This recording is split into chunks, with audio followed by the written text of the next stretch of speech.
Nós estamos de volta com Bastidores do Poder e a defesa de Wilson Witzel recorreu ao Supremo Tribunal Federal contra a decisão judicial que o afastou por 180 dias do cargo de governador do Rio. Foi apresentado ao STF no sábado esse pedido que busca reverter a liminar do ministro Benedito Gonçalves do STJ que decretou o afastamento. A decisão de Gonçalves foi em 18 de agosto, mas as medidas cautelares por ela impostas, foram conhecidas na última sexta-feira com a realização da operação policial. O recurso do governador foi enviado nesta segunda-feira ao presidente do STF, Dias Toffoli, e na argumentação ao Supremo, os advogados de Witzel questionam a decisão monocrática de Gonçalves. Detentores de foro no STJ, a gente já discutiu isso aqui, os governadores são processados pela Corte Especial do Tribunal, colegiado composto por 15 ministros mais antigos. Hoje, o governador em exercício se reuniu com os secretários dele, e determinou a edição de decretos prevendo medidas de austeridade e enxugamento de estruturas do Estado. Segundo justificativa de Castro, que assumiu o Rio após o afastamento de Witzel, os 3 decretos têm o objetivo de garantir o equilíbrio das finanças do Estado, promovendo também um ambiente seguro para investidores e empreendedores. Um comunicado divulgado pela assessoria do governador em exercício foi informado que a decisão ocorreu após uma reunião com esses secretários. Na manhã de hoje, o Cláudio Castro tomando ali as ações dele à frente do governo do Rio de Janeiro, mas é bom lembrar que o próprio Cláudio Castro não está limpo nessa história, ele também é investigado, foi alvo da operação na última sexta-feira, não teve nenhum mandado de prisão contra ele, nada demais, mas ele está no radar também, Esse é um dos problemas do Wilson Witzel, é o vice-governador. O vice-governador, no exercício do cargo, deve estar amando isso, Ele nunca esperava na vida inteira entrar para a história, como para a galeria de governadores, ainda que dessa maneira, Mas o vice, quando gosta, olha, quando toma gosto, o titular se ferra, Se a situação do Wilson Witzel é muito ruim por tudo isso, Enfim, há um processo de impeachment que está em curso contra ele, há uma possibilidade bem concreta de vir a ser condenado, acabar na cadeia em algum momento, e ainda mais tem um vice que, olha, com toda a pinta de quem vai fazer de tudo para ser efetivado no cargo. Esse assumiu querendo governar, Esse está ali.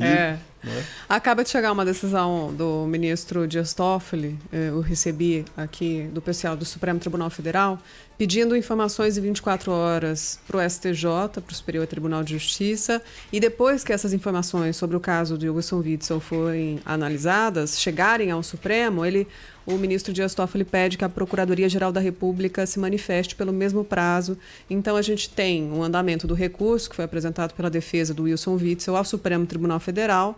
Pelo menos até quarta-feira, a gente deve ter novidades sobre o encaminhamento. Há uma expectativa de que o Supremo Tribunal Federal analise ainda essa semana esse recurso, já que um pedido de afastamento do cargo de um governador, uma decisão tomada monocraticamente, ou seja, por uma pessoa só, obviamente, a defesa apresentaria um recurso e isso tem que ser analisado mesmo. Será que uma decisão grave, como o afastamento de um governador do cargo, tinha que ter sido tomada por uma pessoa só? Não seria mais seguro que um colegiado tivesse analisado essa questão, apesar das denúncias, da necessidade de investigação, da possibilidade de influenciar nas investigações, alterar provas? Tem todo um contexto que a gente não entende porque não está acompanhando, muita coisa acontece em sigilo, Mas agora o Supremo Tribunal...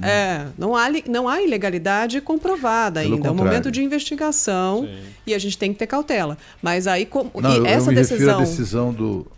A decisão do ministro Benedito Gonçalves, monocrática, está prevista na legislação e etc. Agora, por se tratar de algo tão sério, afinal de contas, estamos falando de um governador que foi eleito pelo povo do Rio de Janeiro. Como é que uma pessoa pode ter o poder de tirá-lo do cargo? Pelo afastamento. Seria mais seguro se fosse uma decisão colegiada, Cláudio Beto? Menos suscetível a questionamentos, pelo menos. Acho que o questionamento será político sempre, não vai ser legal, porque afinal de contas está na lei, o ministro exerceu as suas prerrogativas. O questionamento é político, é talvez mudar a legislação. A gente assistiu o governador de São Paulo protestando contra isso, né? Ressalvando que não estava fazendo a defesa do Witzel, mas dizendo que afastar um governador em decisão monocrática é muito grave, né? E de fato, mesmo para um colegiado, é também algo que precisa ser muito bem pesado, né? Se tratando principalmente do fato de que é uma autoridade eleita pelo povo, né? Bom, mas de qualquer maneira são escassas as possibilidades de sucesso do Witzel no STJ.